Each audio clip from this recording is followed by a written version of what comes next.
Yo, for real, think about it. Who actually owns your business data? You might think, I own my business data. I pay for the subscription, I have the login, it's my dashboard. But here's the reality. If you're using third-party cloud automations to move your sensitive data, you do not own it. You're just broadcasting it to a dozen different servers that you don't even control. So this is called the sovereignty gap, and I will mention this in many of my videos.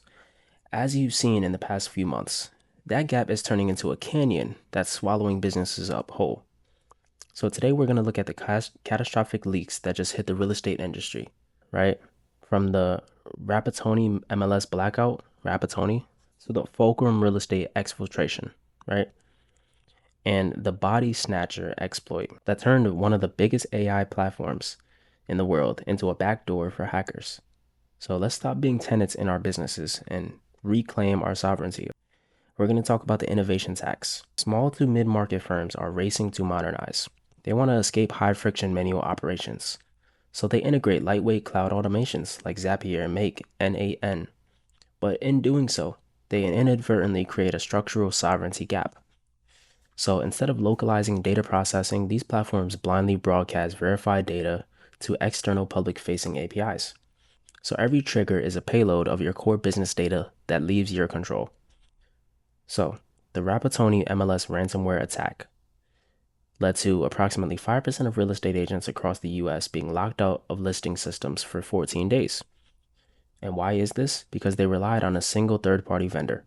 And when that vendor went offline, their operations were paralyzed. So this is the domino effect of single tenant dependencies. But it's not just about storage, it's about the agents. In January 2026, a critical vulnerability called Body Snatcher was found in ServiceNow. It allowed remote, unauthenticated attackers to impersonate any user, including high-level administrators, using only a valid email address. And how did this happen? Because the platform relied on a hard-coded, platform-wide secret shared across all instances. And it gets worse, right? As we transition to autonomous agentic architectures, we're seeing session inheritance vulnerabilities, right?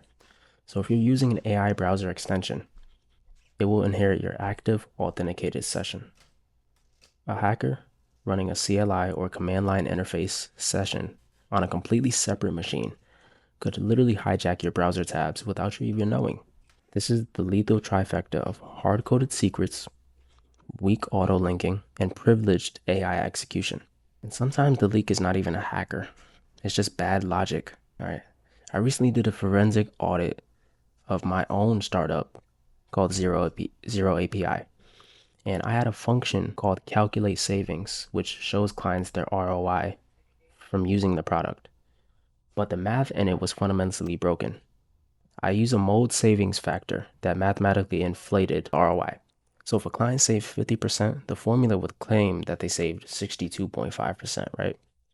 So my code even had a silent error mask, which hides the discrepancy in high savings scenarios. And it wasn't just a bug, it was a liability for me because if you're using AI to generate your core business logic and you're not auditing the math, you're building a foundation of lies. That code was AI generated. The sovereignty gap is also an intellectual sovereignty gap. Do you actually understand the logic that's running your company right now? So, how do we close this gap? You got to move toward a local first architecture. You got to stop sending raw data to third party APIs for every single task. We got to use open source models locally. Use self hosted automation engines where the data stays on your own servers. We have to audit our cloud tax. How many platforms have access to your client's social security numbers? If the answer is more than zero, you have a sovereignty gap. Go to lamport.logic.com/apps, answer one question, and you get matched to the right tool. Don't wait for the next ransomware headline to realize your data isn't safe. You gotta close the gap, reclaim your sovereignty. Let's do it. I'm Kai John Smith. Let's build something secure. Let's build fast, but let's build securely.